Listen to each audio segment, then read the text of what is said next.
All collegiate athletes look to make an immediate impact for their teams after a long off-season of training. The most dedicated athletes understand this process, but many are forced to learn that their progress can be physically stopped in a moment's notice. Sacred Heart University cross-country runner Alec Valle had to learn the hard way that the best ability for any athlete is availability.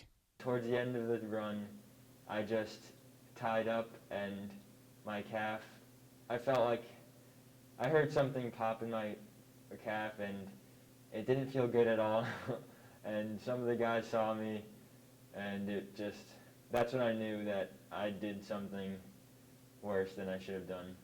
Alec's absence was felt immediately from a physical and emotional standpoint, and his team's outlook worsened when Alec was told he'd have to sit out for the rest of the season.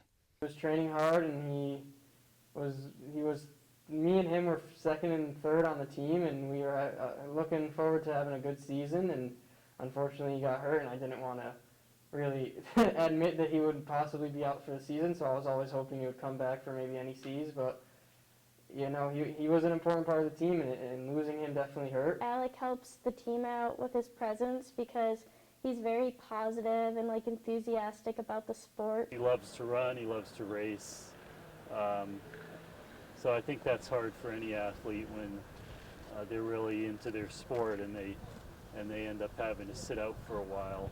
While not uncommon for injured athletes, the reality of not being able to run was difficult for Alec to accept.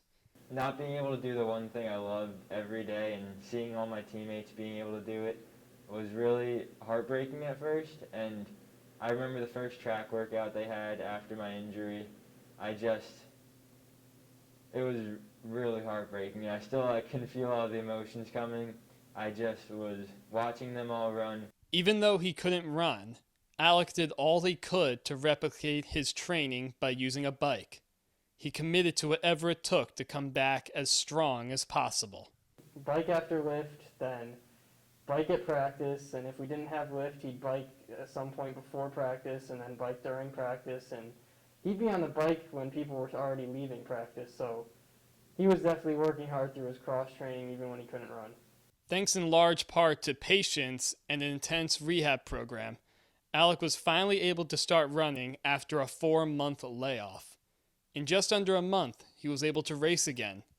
The real surprise came in his result. I really wasn't expecting much, and I ran a 5K on a flat track. I ran a 16:20. I was not expecting anywhere near that, and I was the top runner for my team, which I also really wasn't expecting at all.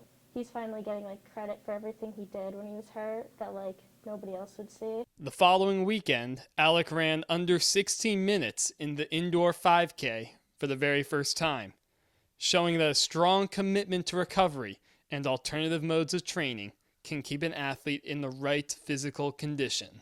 In Fairfield, Connecticut, I'm Evan Schmeiser, Sacred Heart Sports Media.